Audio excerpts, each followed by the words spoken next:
নমস্কার বন্ধুরা, আশা করি সবাই ভালো আছেন। আজ কলমি শাকের একটা দুর্দান্ত স্বাদের রেসিপি নিয়ে চলে এসেছি। শুরু থেকে শেষ অবধি দেখুন, আশা করছি এই রেসিপিটা আপনাদের খুব ভালো লাগবে। কলমি শাক ভাজা খেতে তো আমাদের ভীষণই ভালো লাগে বন্ধুরা, কিন্তু মাঝে মাঝে মনে হয় একটু অন্যরকম করে রান্নাটা করি। আজকে রান্নাটা ঠিক অন্যরকমভাবেই করেছি। শুরু থেকে দেখার জন্য অনুরোধ রইল। আশা করছি এই ভিডিওটা আপনাদের খুব ভালো লাগবে। ডাঁটার মতো অংশটাকে দেখুন আমি আলাদা করে রেখেছি। এবার পাতার দিকের অংশটা আমি কেটে নিচ্ছি। খুব বেশি সরু সরু করে কাটার কোনো প্রয়োজন নেই, একটু মাঝামাঝি করে পাতাগুলোকে দেখুন কেটে নিচ্ছি। এই রেসিপির জন্য এরকমই কাটলে ভালো লাগবে বন্ধুরা। আমি আমার হাতে ধরার সুবিধার জন্য ডাঁটাগুলোকে একটু আলাদা করে কেটে রেখেছি। আপনারা একই সাথে ডাঁটা সমেত শাকটাকে কেটে নিতে পারেন। এরপরে আমি ডাঁটাগুলোকেও দেখুন ছোট ছোট করে কেটে নিচ্ছি। খুব বেশি বড় করে ডাঁটাগুলো কাটার দরকার নেই, একটু ছোট ছোট করে কেটে নিলে এই রেসিপিতে ভালো লাগবে। সব শাকটাই আমি এরমভাবে কেটে নিয়েছি। আমি এখানে 1.5 আঁটি শাক ব্যবহার করছি। 2 আঁটি শাক নিয়ে এসেছিল, সেখান থেকে আমি কিছুটা শাক সরিয়ে রেখে আমি মোটামুটি 1.5 আঁটি মতো শাক আমি কেটে নিয়েছি দেখুন।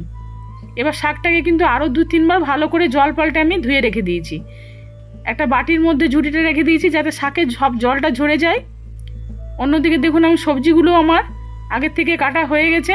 এখানে আমি 2টো আলু, 2টো মূলো আর একটা বড় সাইজের বেগুন ডুমো ডুমো করে কেটে নিয়েছি, আর একটা মাঝারি সাইজের টমেটোও নিয়েছি।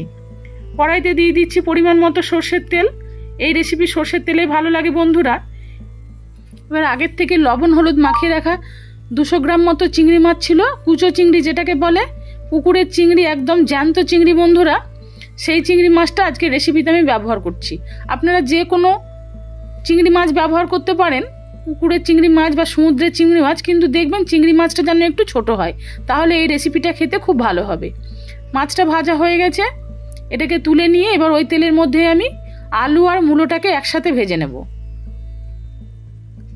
যেহেতু আলু আর মূলোটা বেগুনের তুলনায় একটু শক্ত হয় বন্ধুরা, সেই জন্য এই সময় আমি বেগুনটা দিচ্ছি না। বেগুনটা দিলে এখন নরম হয়ে যাবে।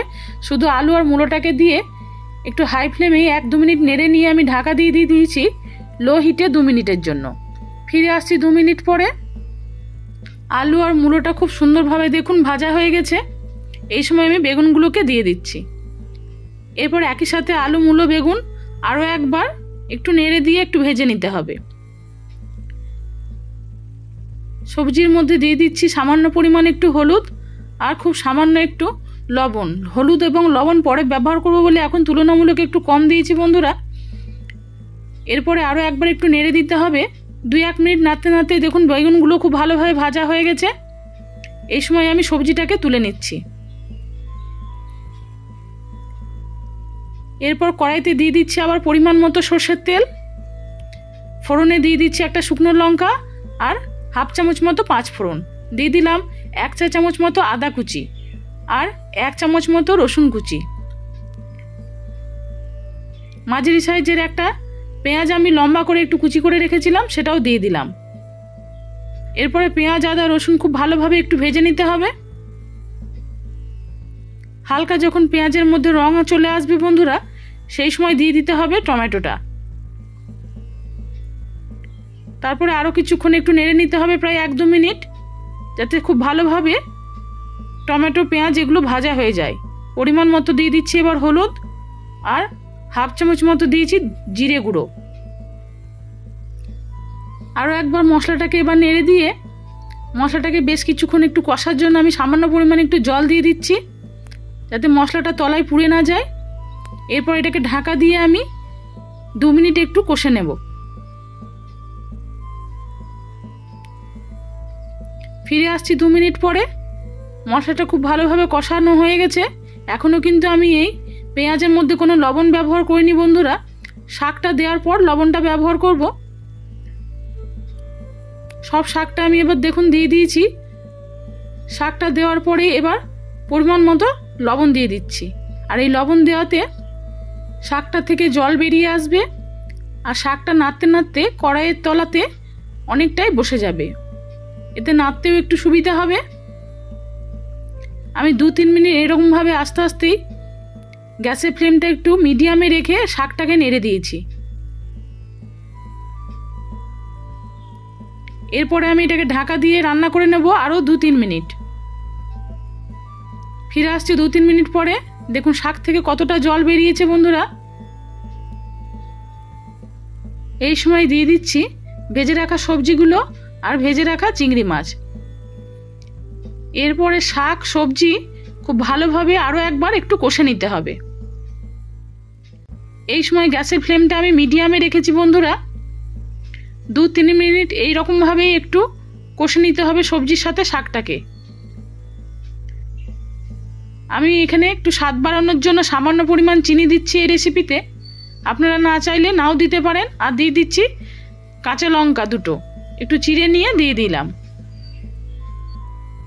এরপরে আমি রান্নার মধ্যে দিয়ে দিচ্ছি 1/2 বাটি মতো জল। এরপর এটাকে আমি ঢাকা দিয়ে 4 থেকে 5 মিনিট রান্না করে নেব একদম লো হিটে। এতে সমস্ত সবজি শাক খুব ভালোভাবে সেদ্ধ হয়ে যাবে বন্ধুরা, আর খেতে ততটাই সুস্বাদু হবে। 4-5 মিনিট পরে ফিরে এলাম। দেখুন সমস্ত সবজিগুলো খুব সুন্দরভাবে সেদ্ধ হয়ে গেছে, শাকটার সাথে একদম বেশ মাখো মাখো হয়েছে। এই রেসিপি বন্ধুরা গরম ভাতে অসাধারণ লাগে খেতে। আপনারা একবার বানিয়ে খেয়ে দেখুন, একদম গরম ভাতের সাথে জমে যাবে। নামানোর আগে দিয়ে দিলাম একটু 5 ফোড়ন ভাজা গুঁড়ো। এটা আমার আগের থেকে বাড়িতে বানানো ছিল বন্ধুরা, বলে আমি আর আপনাদের দেখাইনি। এই ভাজা মশলাটা দিলে এই শাকের রেসিপিটা খেতে ভীষণই ভালো লাগে আর খুব সুন্দর একটা সুগন্ধ বেরোয়। তৈরি হয়ে গেল বন্ধুরা আমার আজকের এই কলমি শাকের রেসিপি। এরকম একটা রেসিপি যদি গরম ভাতের সাথে থাকে বন্ধুরা, তাহলে আর অন্য কোনো কিছু প্রয়োজন হবে না। আপনারা এটা দিয়ে সব ভাত খেয়ে নিতে পারবেন, এতটাই সুস্বাদু হয় এই রেসিপিটি ভালো লাগে থাকলে লাইক আর শেয়ারের জন্য অনুরোধ রইল। সবাই ভালো থাকুন, নমস্কার।